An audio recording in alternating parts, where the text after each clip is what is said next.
Ukuthula kwenkosi yethu Jesu Kristu makhe kube nathi. Ukuthula kwenkosi yethu Jesu Kristu makhe kube nathi. Ukuthula kwenkosi yethu Jesu Kristu makhe kube nathi. Molweni bantwana bakababa abangena etempileni. uNkulunkulu anifuyise ukulunga okungapheliyo. Inyawo zenu zinithwala zanzisa kule ndawo, zinithwalele isibusiso esikhulu. My brothers and sisters, I want to remind myself and you that last time we spoke about dwelling and living in Christ Almighty. Besithetha ngokuhlala kuNkulunkulu, ukuba kuyintoni na ukuhlala kuNkulunkulu. But this time around sifuna ukuthetha ngezizathu ezine zokuba sidibane nobunzima singamakholwa. Why do we come across difficulties as Christians? So sawuthetha ke ngezo zizathu ezo zine sidibana nazo thina esingamakholwa. Njengoko nditshalo Nkosi, ndithembele kuwe wedwa, nguwe ondibizileyo. Kungoko ndizayo,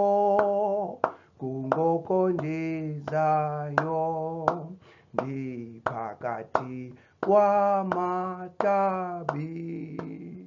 andithandabuzisayo, andibange ukoyika. Kungoko ndizayo.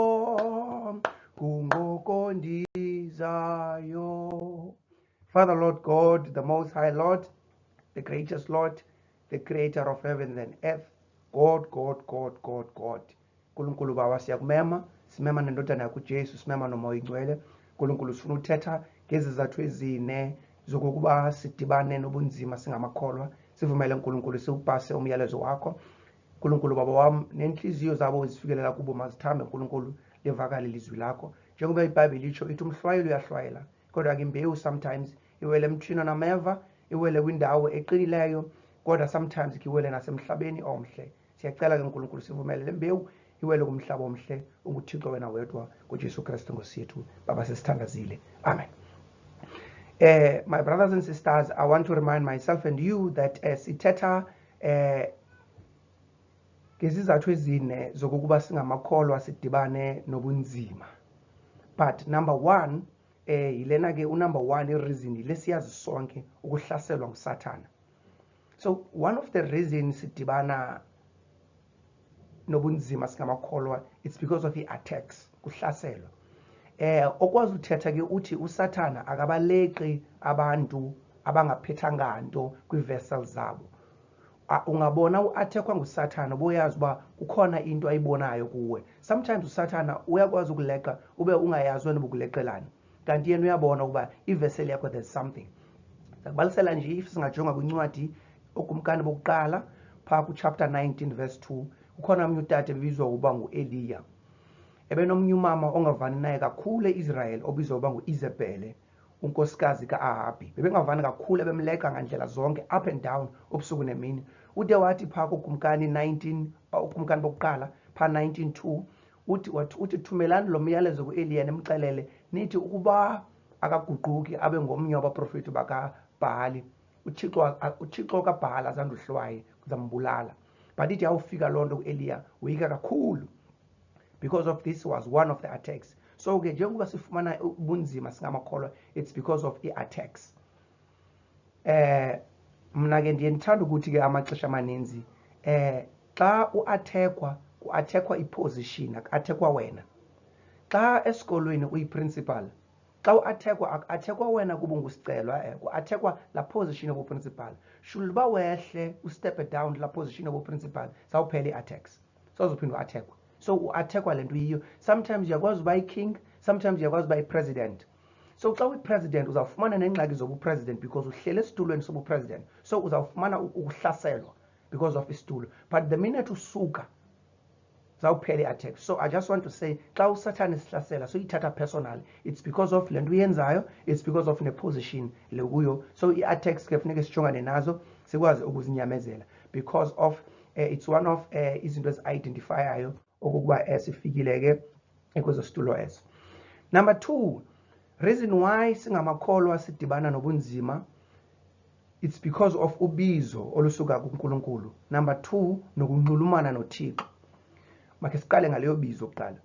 Xa sinothetha ngebizo singafunda pha kwincwadi yezenzo 9 verse 1 to 29.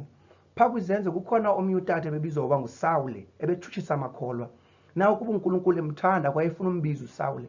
Waye wamenzela ubunzima ngoba ambethe ngombane, wambetha ngombane, then wawaphansi uSawule. Waqala wamamela. uNkulunkulu kwavela ilizwi ezulwini elithi Sawule, Sawule, Sawule, Sawule, undithuthisela ntoni na? So uSawule wabuza wathi ewe Nkosi ndenze ntoni? Uthi hamba ngesitrato sithetye uzodibana notata waHananiya uyezokuxela uba makwenze ntoni. So uyabona ke uSawule ufumane ubunzima ngenxa yoba ilubizo uNkulunkulu ebembizela kuyo. Omnye umzekelo nokwenzela yona ukhona omnye eBhayibheleni pha xa ujonga incwadi kaYona chapter 1 verse 7. Ukhona utata bebizwa ngoba nguYona ebethunywe eNiniva, but wawuva i-difficulties ezenzeka eNiniva wabaleka waya eTalashesh. uNkulunkulu wabenzela ubunzima ngomginyisa ngeshark. Wahlala emathunjini eshark for 3 days. Then after 3 days yahamba ishark yayomgabha khona eNiniva. So uyabona uYona ufumene ubunzima because of uNkulunkulu ebebizwa. So I just want to say some of us sifumana ubunzima because of ubizo likaNkulunkulu. Uyayibona ke. Nawe ke ngoba sithe ubizo ukunxulumana noThixo. Make sijonge kule ukunxulumana noThixo. Sometimes uNkulunkulu senzela nzima kuba efuna siconnect naye okanye sinxulumane naye. Xa sijonga oqala uSamuel chapter 1 verse 9 to 28. Bekhona omnye umama ebebizwa uba nguHana encinkiva ngomnye umama obizwa uba nguPenina. So lo mama lowo uye wafumana i-difficulties from uPenina. Ezi difficulties uzifumana i-difficulties simple because of engenamntana. Zampusha uba makahambe etempileni ayothandaza. So uthandaza kwakhe akafika etempileni enza umthandazo ofana nowam nawe. Ufike wenza umthandazo usuka from enhlizweni athi akhale nenyembezi. So indlela ibonakala how deep she was uconnecta nokunxulumana noNkulunkulu. So ngela xesha yena akhalayo umamwana ava ubuhlungu, uNkulunkulu uyavuya yena because umntana wakhe unxulumene naye ngenhliziyo yakhe yonke iphela. So sometimes ezinye izinto ezisenzela kabuhlungu ezisivisa kabuhlungu uNkulunkulu yena ziyamvuyisa. So sometimes ke sifumana ubunzima singamakholwa ngenxa yoba uNkulunkulu sibizela kuye. Sometimes sifumana ubunzima because uNkulunkulu ufuna ukusinxulumanisa naye. My brothers and sisters, number 3, ukuvavanywa kokholo. I think lena siyayazi. So enye yesizathu soba sifumana ubunzima kungokuba uNkulunkulu ufuna uvavanya ukholo lwethu. eBhayibheleni xa sifunda uYobi 1 chapter 13 uYobi chapter 1 verse 13 to 22. Kukhona umnye utata ebizwa uba nguYobi eberich kakhulu eIsrael, enonyana abaninji nentombi ezininji, enemfuyo enakho konke. Now one day uNkulunkulu wabiza meeting ezulwini yengilosi, wafika wathi esathetha nabo ebabalisela emeetingini, wajonga uNkulunkulu wajonga wabona uSathana naye kula meeting. Wathi Sathana wena ufuna ntoni apho? Now uSathana waphendula wathi apho bakhona abantu bakho nami ndibakhona, ndiyacala ucaluza ndikhangelana nawo. Now uNkulunkulu wathi okay listen here Sathana. Ubonile emhlabeni kukhona omnye umntana wami obizwa uba nguYobi. Uthi uYobi ukholwe kakhulu kum, and there's nothing you can do to uYobi because not only uYobi undithembile mna ndenguThixo, mna ndimthembile. Wake wasiva istatement esinjalo, uNkulunkulu uthi athi ukuthembile. It's something else. Uyabo uthi ndimthembe kakhulu. Now uthi uSathana xa iphendula no. uYobi unje ustrong because of mbiyela. Wathi kakusuke uYobi. Then ke siyovavanya ukholo lwakhe sibone. Wathi uNkulunkulu okay sakuvula, you can do whatever ofuna uyenza kuYobi, kodwa ungawudashi umphefumulo wakhe nomoya wakhe, ungayenza yonke enye into. Now zaqala izinto uYobi waswelekelwa ngabantwana bakhe bonke, baphela amadodana wakhe nentombi zakhe. Wasweleke kwaphela imfuyo yakhe yonke benayo, ubutyebi bakhe baphela bonke. Now uSathana waza kuye straight emzimbeni waneqhenqa. Now uYobi wama kuNkulunkulu wathi umama kwakhe, usamele ntoni na kunoThixo wakho? Uthi mthuka kuqalekise. One time waphendula uYobi wathi uthetha njengonkosikazi wesidenge.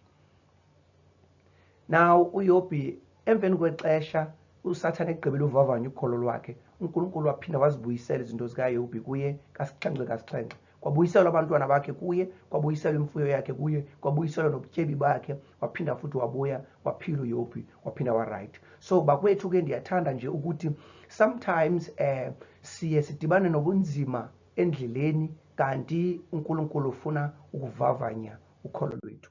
Omnye umuntu ebenokubalisela ngaye ke uAbraham, naye wavavanywa ngunyana wakhe wokuqala nokugqibela ongu-Isaka, kanti naye wayipasa lo test. Now number 4, ukukhuliswa kwezinga lamandla omoya, lomphefumulo nelengqondo. So sometimes I just want to say sometimes sidibana nobunzima kanti uNkulunkulu ufuna ukusikhulisa emoyeni, because ngaphandle koba sidibana nobunzima asisakwazi ukukhula emoyeni. Sometimes sidibana nobunzima singamakholwa ngoba uNkulunkulu efuna usikhulisa emphefumulweni. Sometimes sidibana nobunzima uNkulunkulu ufuna usikhulisa physical engqondweni. Uyayibona? So ke ngoku ke ndihlala ndisithi xa ndithetha, xa ufuna build muscles, uqine emzimbeni, kufuneka ukuphakamise iweights ezinzima. Uhamba uye ejimini uyophakamise iweights ezinzima. Then xa umzimba wakho iqala uqhelana nala weight yeza weight oziphakamisayo, xa uphinda ujima ngazo azenzi izinto ngoba because uqhelile, kufuneka uphinde ufake ezinye ezinzima, uphinde uphakamise zona ezinzima futhi, then zawuphinda zikhule i-muscles zakho, uphinde xa ngathi ziyaqhala uphinde ufake ezinye njalo njalo. So ngaphandleni kokuba i-muscles zakho zivuka unzima angekhe ukwazi ukukhula i-muscles zakho. So kumele zidibane nobunzima, kufuneka uye ejimini zidibane nobunzima. noNkulunkulu usenza njalo ukusidibanisa nobunzima, ukusikhulisa emoyeni nokusikhulisa emphefumulweni nasengqondweni. Asinoya kokumkani bokuqala pha ku chapter 19, bese nibalisile ke ngomnye utata obizwa ngokuba ngu-Eliya, ebeleqwa kakhulu uJezebeli, unkosikazi ka-Ahabi, ebemleqa kakhulu, emtshutshisa kakhulu. One of izinto azenzileyo, ebekwazi ukuba uNkulunkulu amthathe athi ahamba ambolwa no-Izebhele noBhahali nabaprofeti bakaBhahali. Xa befika khona afike enza into ezinkulu because of uNkulunkulu umsebenzisa kakhulu. Athi qalani nibeke izibingelelo nikhwaze kuThixo wenu, bakhwaze bathi Bhahali siphendule, angahli umlilo ezulwini. Yena abeke isibingelelo sakhe, asigalela amanzi, ogqiba khwaze kuNkulunkulu ezulwini, uNkulunkulu awisa umlilo. Then athi niyabona ukuba uNkulunkulu kaIsrayeli uyanohlula na. Aphinde kwabe khona ixesha apho khona uIzebhele nabaprofeti bakaBhahali baleqa uIsaya ngamahashi. He was literally running with horses. Just imagine someone running with horses, ubaleke namahashi. That's why uJeremiah xa ekhala ngenye imini ekhala kuNkulunkulu uthi, oh uNkulunkulu, yini ubunzima obungaka, ndenze ntoni mna ndedwa ulandela ubunzima obungaka. Na uNkulunkulu uthi xa Jeremiah ukhala ubaleka irace nabantu apha emhlabeni, kowubekise lapha eJordan xa funeka ubaleke namahashi. So uEliya ebebaleka namahashi. So uNkulunkulu ebemenzela ubunzima ukumkhulisa emoyeni nokumkhulisa engqondweni. I remember one day uye wafumana i-threat ku-Izabhele, wabaleka wayozimela emqolombeni. Naw xa ifika emqolombeni wathi, oh uNkulunkulu ungandibulali nje, uthi basweleke bonke abaprofeti sekushiyeke mna ndedwa. Naw uNkulunkulu wathi wamphathela ukutya ngamahlungulu, wathi Eliya phinda utye, uhambo lakho liselide, kusekho abantu abaninji phambili ekusafuneka ubagcobile, kusekho umsebenzi okuninji wasawumeleyo ngaphambili. So uNkulunkulu ebemnika obu bunzima obu ngoba uyayazi uba ufuna umkhulisa emoyeni, amkhulise nasenyameni ukuze azokwazi umelana nobunzima obuza phambili. So ke bakwethu ke ezo zizizathu ezo ezenza okokuba sidibane nobunzima emhlabeni njengoba singamakholwa. Because we know sithi xa sithatha umnqamlezo singena ecaweni, kulapho khona sawufumana ubulula, kanti akunjalo. Kulapho khona sizawuqala ukudibana nobunzima ukuze uNkulunkulu asikhulise engqondweni nasemoyeni. Bakwethu indaba zami ziyaphela apho. May the Lord be with you. May the Lord keep you. May the Lord bless you. May the Lord lift up his covenant upon you. May the Lord be gracious to you in the name of the Father, Lord God.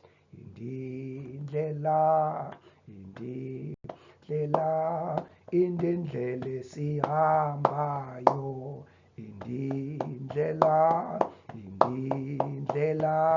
indindlela sihambayo, watsho uYesu kubafundi bakhe, indindlela sihambayo, indindlela sihambayo. Amen.